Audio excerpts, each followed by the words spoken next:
اس مہینے میں زیادہ روزے رکھنے چاہیے، اور خصوصاً عاشورے کا روزہ رکھنا چاہیے۔ رسول اللہ صلی اللہ علیہ وسلم عاشورے کا روزہ رکھتے تھے۔ عائشہ صدیقہ رضی اللہ عنہ فرماتی ہیں مکہ میں قریش بھی عاشورے کا روزہ رکھتے تھے۔ مسند احمد میں ہے کہ حضرت نوح علیہ السلام کی کشتی بھی سیلاب سے خشکی پر جو آئی تھی جودی پہاڑ پر، تو وہ عاشورے کے دن آئی تھی۔ اور حضرت موسیٰ علیہ السلام کی قوم کو اللہ نے نجات بھی 10 محرم کو دلائی تھی فرعون کو ڈبو کر۔ تو رسول اللہ صلی اللہ علیہ وسلم نے فرمایا تم اپنا جشن آزادی روزہ رکھ کر مناتے ہو، تو میں اپنے بھائی موسیٰ کی خوشی میں شریک ہونا چاہتا ہوں، میں ان کے زیادہ قریب ہوں تمہاری نسبت، اس لیے آپ نے عاشورے کے دن کا روزہ رکھا اور رکھنے کا حکم دیا۔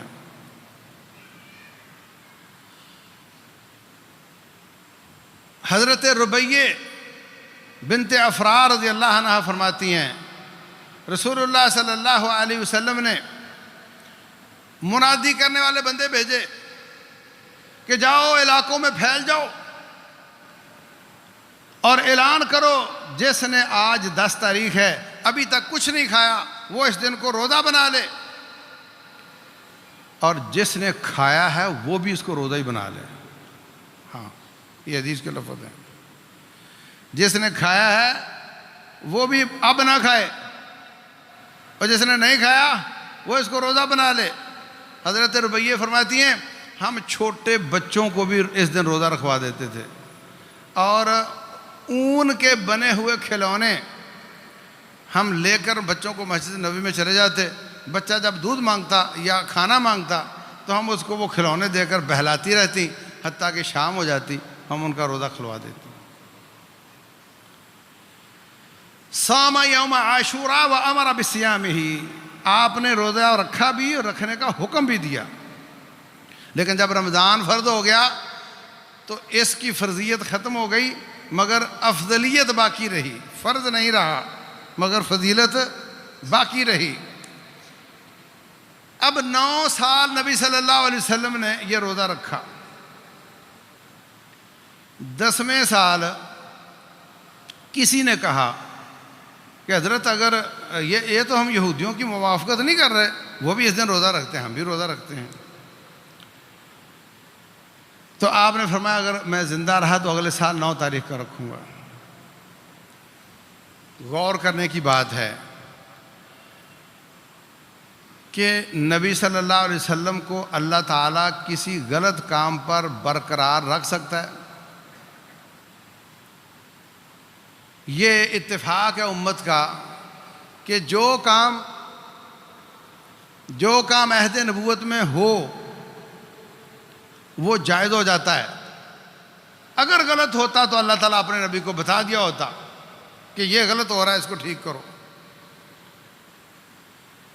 صحابہ اکرام بھی اور بعد کے لوگ بھی یہ اس بات پہ اتفاق کرتے ہیں کہ جو کام عہد نبوت میں ہو رہا ہو وہ رب کی مرضی سے ہو رہا ہوتا ہے، اگر غلط ہو اور زمانہ وحی کا زمانہ ہے تو اللہ تعالیٰ ضرور بتا دے کہ یہ کام غلط ہو رہا ہے۔ اس وقت روزہ چلتا تھا کہ آپ نے مغرب کے بعد روزہ کھولا، جب تک آپ جاگ رہے ہیں آپ کا روزہ کھلا ہوا ہے، اگر نیند آ گئی تو اگلا روزہ شروع ہو جائے گا، اب مزید کچھ نہیں کھا سکتے۔